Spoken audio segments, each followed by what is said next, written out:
नमस्कार विद्यार्थी मित्रांनो व पालकांनो, मी वैभव संधान, डायरेक्टर ऑफ संधान गुरुकुल आणि संधान क्लासेस पिंपळ वसवंत. आज आपण आपला जो यश वाघमारे आहे, ज्याचा IITचा जो रँक आहे JEE ॲडव्हान्सचा, जो 543 543 आलेला आहे ST कॅटेगरीमधून, आज त्याच्यासोबत आपण संवाद साधणार आहोत. का त्यांनी 10वीपर्यंतचं शिक्षण पुढे घेतलं, त्यानंतर 11th त्यांनी कसा अभ्यास केला, 12th कसा केला आणि त्याचा JEE ॲडव्हान्सचा जो रँक आहे तो 543 कशा पद्धतीने तो मिळवू शकला, त्या संदर्भात आपण यशसोबत पण आज थोडासा संवाद साधणार आहोत. त्या संदर्भात यश दादा, तू ज्यावेळेस 10वीला आपल्याकडे आला, म्हणजे 10वी तू पास झाला, तर तू 10वी कुठनं कंप्लीट केलेलं होतं? 10वी मी मालेगावमध्ये कंप्लीट केली. तर त्याच्यानंतर माझा भाऊ आला होता संधान क्लासेसला. त्यांनी क्रॅश कोर्स केला होता. त्याच्या म्हणण्यानुसार चांगलं शिकवतात म्हणून मी इथे ॲडमिशन घेतलं. तर मग ॲडमिशन घेतल्यानंतर मग क्रॅश कोर्स केला मी.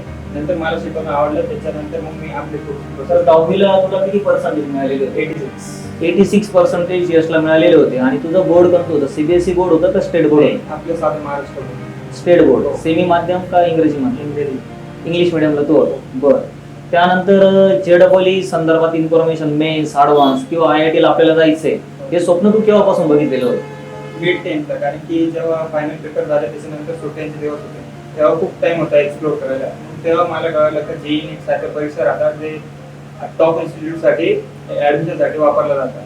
मग तिथून मला कळालं. मग नंतर इथं आल्यावर पण मला थोडंसं अजून एक्सप्लोर करायला भेटलं, कसं काय करायचं, आता पाथवे काय वगैरे वगैरे. त्याच्यानंतर मग मी स्टार्ट केलं. बरं. तर JEEचं प्रिपरेशन करत असताना तू लगेच 10th झालं आपल्याकडे आल्यानंतर JEEचं प्रिपरेशन स्टार्ट केलं. तर इनिशियल स्टेजला ज्यावेळेस तू मार्केट रिव्ह्यू घेतली, संधान गुरुकुल कसं आहे किंवा संधान क्लासमध्ये कसं शिकवलं जातं, त्या संदर्भात तुला इन्फॉर्मेशन कोणी दिलेली होती? का इकडे तू तर सांगितलं तुझ्या भावाने, प्लस पॅरलल तू 10th ज्यावेळेस इकडे येत होता, तर तुला तुझ्या मित्रांनी किंवा मैत्रिणींनी असं कोणाशी कॉन्टॅक्ट झालं होतं का तुझं? मित्र मैत्रिणींशी जास्त कॉन्टॅक्ट नव्हता. पण त्याचा मुलगा राहतो इकडे. तिने सांगितलं होतं की संधान क्लासेस असं नावाचा क्लास आहे, तो अशा पद्धतीने शिकवतो. तर मग तो आला होता माझा भाऊ, ॲडमिशन घ्यायला. मग त्याने सांगितलं असं असं क्लास आहे, त्याच्याकडनं हे घेतलं. मग देन आल्यानंतर तुला काय अनुभव आला? 11th तुझा अभ्यास, ज्यावेळेस तुझी इनिशियल स्टेज होती 11ची, त्यावेळेस तुला काय इनिशियल स्टेजला फर्स्ट मंथमध्ये, सेकंड मंथमध्ये तुला संधान क्लास संदर्भात किंवा ज्यावेळेस तू अभ्यास करत होता, तर त्यावेळेस तुझ्या डोक्यात काय विचार करत होता किंवा तू काय प्लॅनिंगने अभ्यास करत होता? माझी एकच प्लॅनिंग होती का अशी पर्सेंटेज आणायची, 80-90च्या मिडलला आणायची. तर मग त्या प्लॅनिंग मी करत होतो, कारण की टीचिंग तर खूप एक्सलेंट होतं. मग माझ्या स्वतःच्या प्रयत्नाने मी क्वेश्चन्स वगैरे सॉल्व्ह करायचो. त्या प्लॅनिंगनेच केलं. असं विचार नाही केला का ही एवढी मोठी एक्झाम आहे, आपण अशा ठिकाणी नाही गव्हर्नर नाही आपल्याला, असा विचार नव्हता केला. बरं. ज्यावेळेस तू प्रिपरेशन करत होता, तर ते प्रिपरेशन करत असताना आपला क्लासचा जो टाइम होता, सकाळी आपण 8 वाजेपासून 2:30 वाजेपर्यंत मुलांना शिकवतो आणि 8 वाजेनंतर 4 वाजेपर्यंत 2:30 ते 4 आपण डाऊट सेशनला टीचर्स तुमच्याकडे असतात. तर तुला जे काही डाऊट्स वगैरे होते ते टीचर सर्व तुझे 1 to 1 क्लिअर करत होते का 2 वर्षामध्ये? टीचर करायचे क्लिअर. जसे फिजिक्ससाठी गावले सर करायचे, नीरज सर मॅथ्सचे करायचे, विजय सर केमिस्ट्रीचे करायचे. डाऊट्स एकदम क्लिअर व्हायचे. त्याच्यानंतर ज्यावेळेस तू प्रिपरेशनला स्टार्टिंग केली, तर सर्वजण असं म्हणतात की JEE मेन्स किंवा ॲडव्हान्सचं प्रिपरेशन करत असताना ते फार अवघड आहे. त्यानंतर भरपूर मुलं भारतामधून JEE मेन्स आणि ॲडव्हान्सचा पेपर देतात आणि त्यातून सिलेक्टेड सीट्स पूर्ण भारतामधून IITला मुलांचं सिलेक्शन होतं. त्या संदर्भात कधी तुझ्या मनात असा विचार आला होता का आपण हे करू शकतो का करू शकत नाही, असं कधी? हो, स्टार्टिंगला होता. कारण की एवढी कॉम्पिटिशन म्हटल्यावर थोडंसं भीती वाटते का आपण साध्या माध्यमातून मुलगा आहे, होणार की नाही आपल्याकडनं, ते आधी भीती होती. पण नंतर टीचिंग आधी टफ वाटायची का आपल्याला कळतंय की नाही. नंतर मग फ्लोमध्ये आलं का काहीच वाटत नाही. बरं. ज्यावेळेस पूर्ण वीक आपण शिकवल्यानंतर आपण संडेला एक्झाम घेतो, तर एक्झाम ज्यावेळेस इनिशियल स्टेजच्या तू एक्झाम दिल्या, त्यावेळेस त्या एक्झाम तुला इझी वाटत होत्या का काही टफ वगैरे होतं त्याच्यामध्ये? आधी स्टार्टिंगला टफ वाटायचं, कारण की ते न्यू चॅप्टर्स वगैरे. त्याच्यामुळे नंतर मग फ्लोमध्ये आलं, मग स्कोर इन्क्रीज होत गेला. आणि 11चा सिलेबस ज्यावेळेस तुझा संपला, म्हणजे आपण 11चा सिलेबस लवकरच संपवतो, लगेच 12चाही सिलेबस एंड करतो. मग 11th आणि 12चा सिलेबस एंड होत असताना असे काही चॅप्टर्स तुला वाटले का सर हे चॅप्टर फार अवघड आहे? कधी कधी मुलांच्या डोक्यामध्ये असा विचार येतो का आता JEE मेन्स किंवा ॲडव्हान्स आपल्याला झेपवणार नाही, काही चॅप्टर इझी जातात काही मुलांना, काही चॅप्टर टफ जातात. तर त्या टफ चॅप्टरच्या टाइमला तू काय केलेलं होतं? असे बरेच चॅप्टर होते जे मला जमत नव्हते. पण असं नाही केलं का जमत नाही म्हणून सोडून दिले. त्यांना फाईट केली 1.5 महिना. मग काही चॅप्टर आहे जे जमले मला आणि जे एकदम टफ लेवलचे मग ते सोडून दिले, कारण की ते 2 महिन्यानंतर ट्राय करून पण नाही जमते मला, ते रिलीव्ह केले काही चॅप्टर. बरं. सपोज तू इकडे 6 तास क्लासमध्ये अभ्यास करत होता आणि घरी गेल्यानंतर किंवा तू किती वेळा अभ्यास करतो घरी गेल्यानंतर? 5-6 तास 5 वाजता होतं. 5 वाजता तू अभ्यासाला बसायचा आणि रोज तू प्रत्येक सब्जेक्टला किती टाइम देतो? इक्वल टाइम, फक्त मॅथ साठी थोडं, कारण की त्याची प्रॅक्टिस जास्त करावी लागते. बाकी सगळीकडे इक्वल होतं. बरं बरं. म्हणजे ऍक्च्युअली म्हणजे 5 वाजेनंतर तू किती वाजेपर्यंत अभ्यास करतो? 11 वाजेपर्यंत. आणि जेवणाचा टाइम वगैरे मध्ये अर्धा तास, 8 म्हणजे डेली तू 2 वर्ष एक 5 वाजेपासून 11 वाजेपर्यंत कंटिन्यू अभ्यास करत होता असं म्हणायला हरकत नाही, बरोबर आहे ना?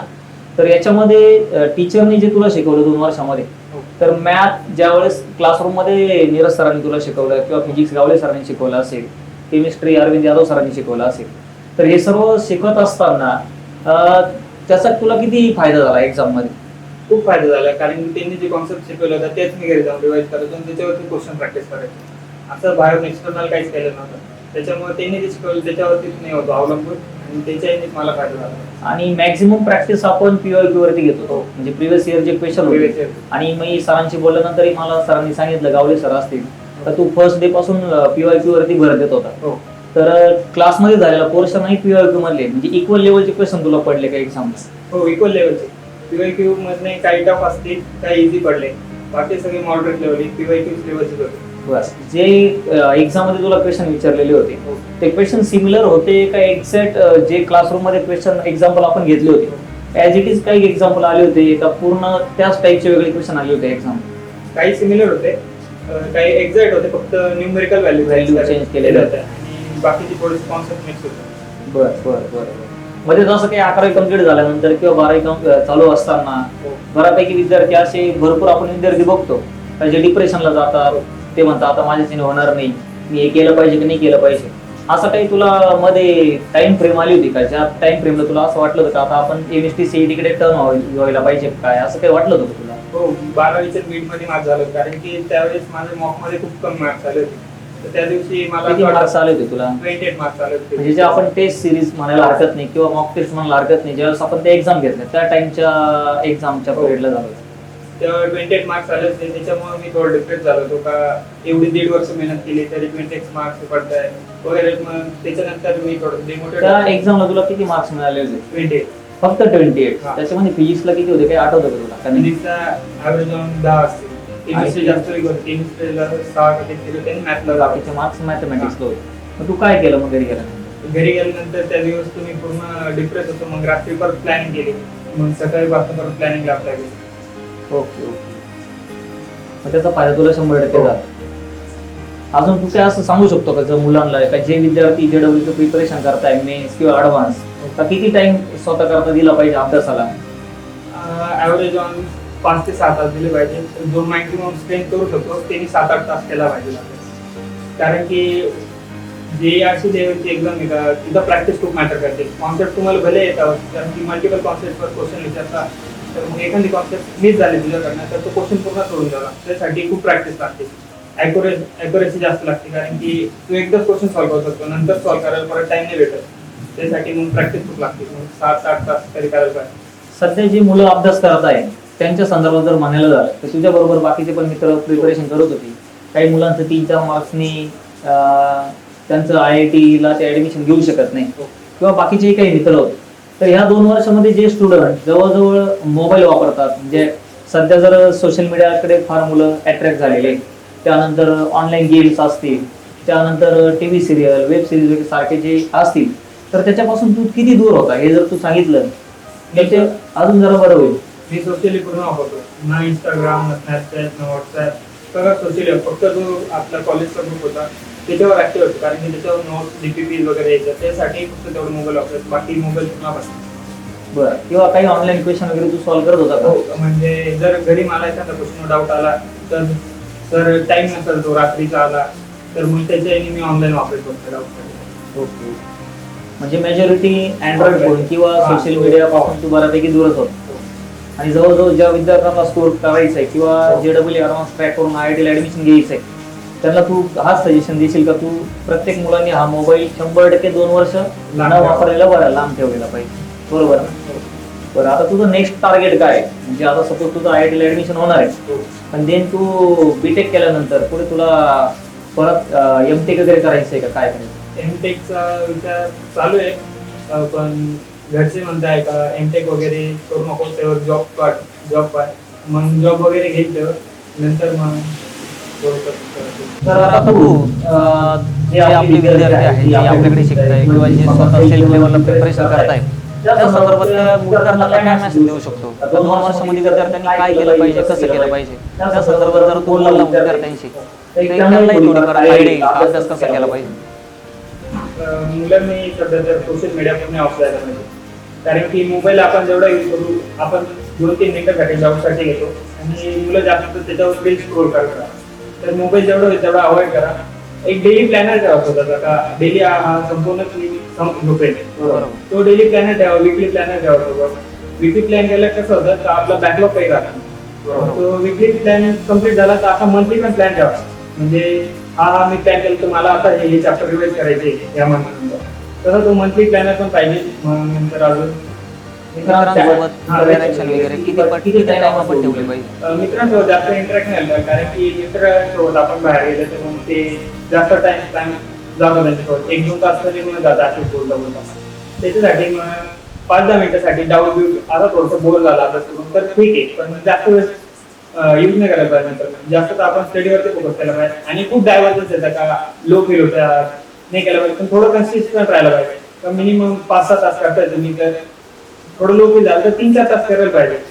पण असं नाही का डायरेक्ट कट ऑफ करून घेतला आणि 1 दिवस गॅप घेतला आणि मग नंतर स्टडी चालू केला, तो फ्लो तुटून जातो आणि कंटिन्युटी नाही राहतो, त्याच्यामुळे नीट रिझल्ट येते.